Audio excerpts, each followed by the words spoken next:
Hey guys, welcome back. Have you ever been scared? You found yourself in a dangerous situation, but you haven't been able to express yourself about that setting. In this lesson, we'll be going through common English phrases to help you speak about danger in English. Now, if this is the first time you're here on my YouTube channel, welcome. My name's Adriana from EnglishTeacherAdriana.com. I help English learners improve their English, boost their confidence, to finally speak English confidently. Make sure to subscribe to my YouTube channel, turn on notifications so that you get that bell when I post my next video lesson here to help you improve your English. Now guys, in this lesson we'll be learning over 19 common phrases to help you speak about danger, to help you effectively learn and most importantly, remember these phrases when speaking in English. I suggest that you use and apply the shadowing technique. So when you hear me say a phrase, say an example, copy, shadow, imitate me to help you remember and most importantly, use these phrases when speaking in English. Go and find yourself a quiet corner and let's begin with the first phrase. Now the first phrase is to have a narrow escape. To have a narrow escape. Now careful here, pronunciation, narrow, narrow. To have a narrow escape. This is a great phrase to use to describe the fact that you have just managed to avoid some sort of danger or trouble. So if you've just got yourself out of a dangerous situation, this is a great phrase to use in those settings. For example, yesterday we had a narrow escape while traveling out of town. My husband swerved the car just at the last minute and he avoided hitting the deer. So here, narrow escape is used to describe the fact that we avoid the danger of hitting the deer. Careful pronunciation, to have a narrow escape. To have a narrow escape. Now also the phrase calculated risk. Calculated risk is a great phrase to use to describe maybe a task, situation that you have analyzed. You have assessed all the risks that may be involved, but you are prepared to take that risk. So you've calculated, you've made calculations. Okay, are these risks worth taking or are they not worth taking? For example, the company took a calculated risk when they decided to invest more in their marketing budget. Again, pronunciation, calculated risk. Calculated risk. 3, to do something by the skin of your teeth.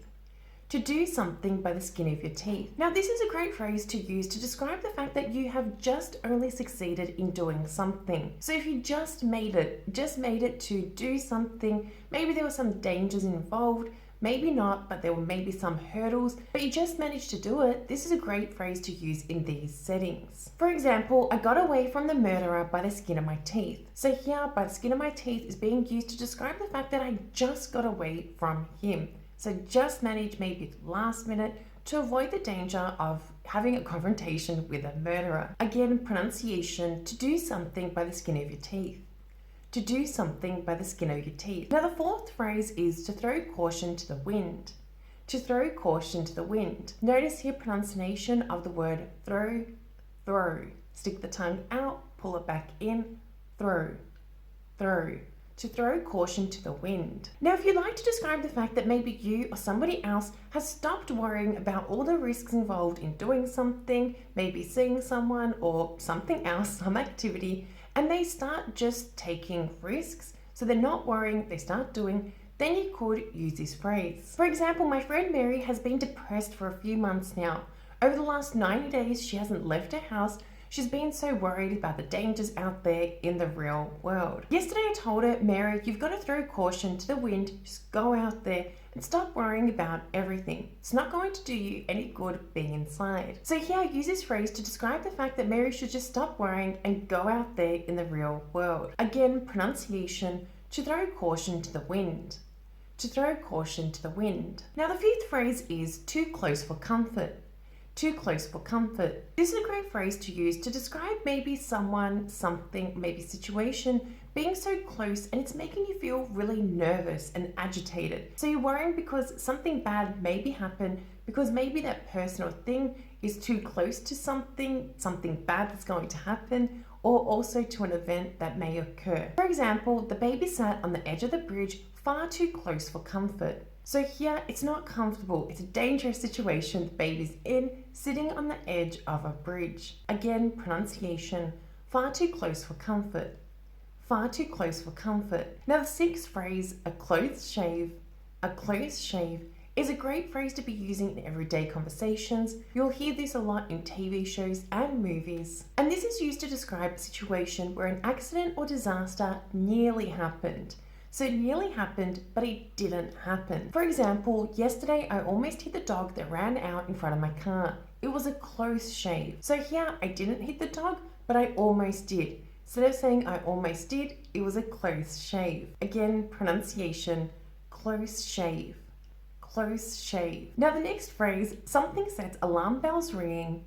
Something sets alarm bells ringing is a great phrase to use to describe that something worries you. It worries you because it is a sign that there may be a problem. For example, our management board's decision to decrease the annual budget has set alarm bells ringing among us employees. We're all worried we may lose our jobs. Again, pronunciation, something sets alarm bells ringing. Something sets alarm bells ringing. A, the coast is clear. The coast is clear. Now this is a great phrase to use to describe the fact that there is no danger in sight. So if you know that there is no danger anywhere, this is a great phrase to use to describe this. For example, okay, the dog has gone inside, the coast is clear. Again, pronunciation, the coast is clear.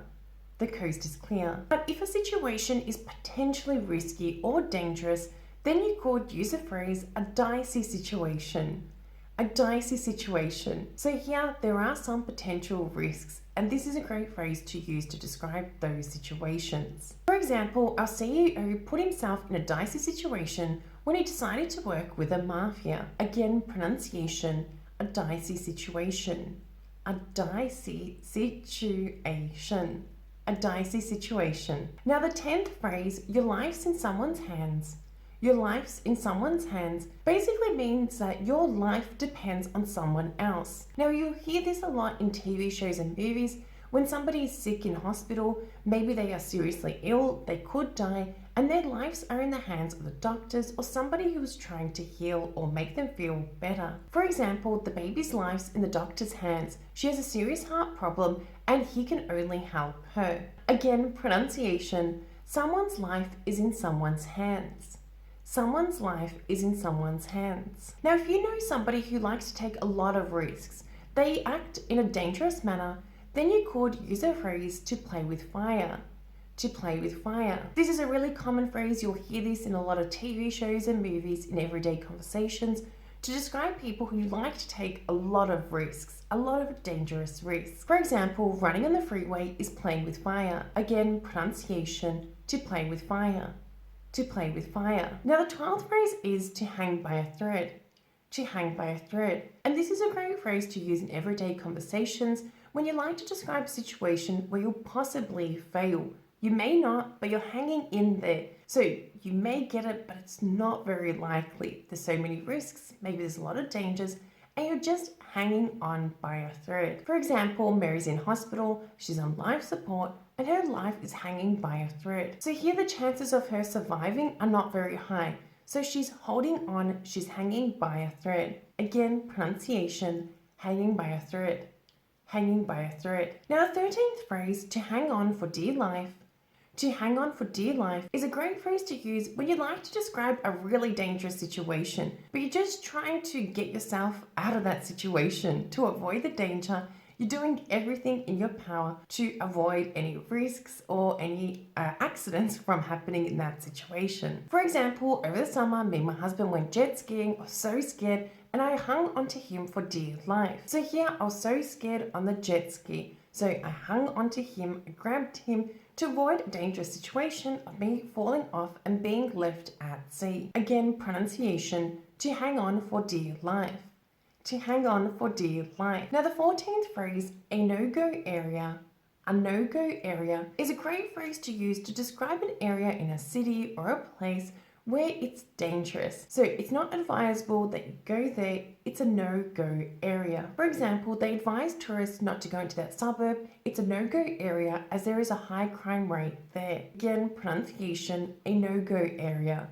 A no-go area. Now, if you avoided danger, or maybe you've never been in a dangerous situation and you just like to say that you're safe, but really exaggerate that you're safe, then you could use the phrase safe and sound.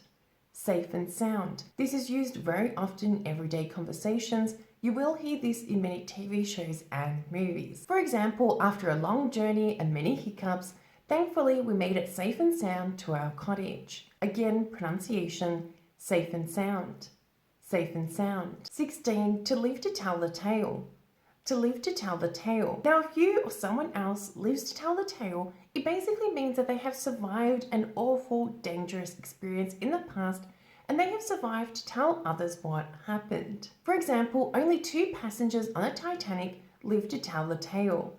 Again, pronunciation, live to tell the tale. Live to tell the tale. Now, the 17th phrase, unnecessary evil.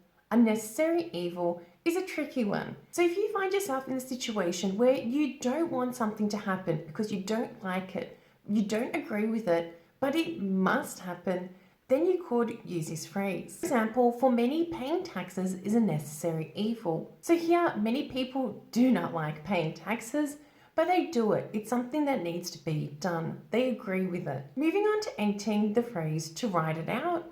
To ride it out. Or you may also hear to ride out the storm. To ride out the storm. These are both great phrases to use to describe the fact that maybe you've been hit, confronted with a dangerous situation, but you're managing to survive. To better understand this phrase, think of a boat out at sea and imagine a storm out of nowhere appearing.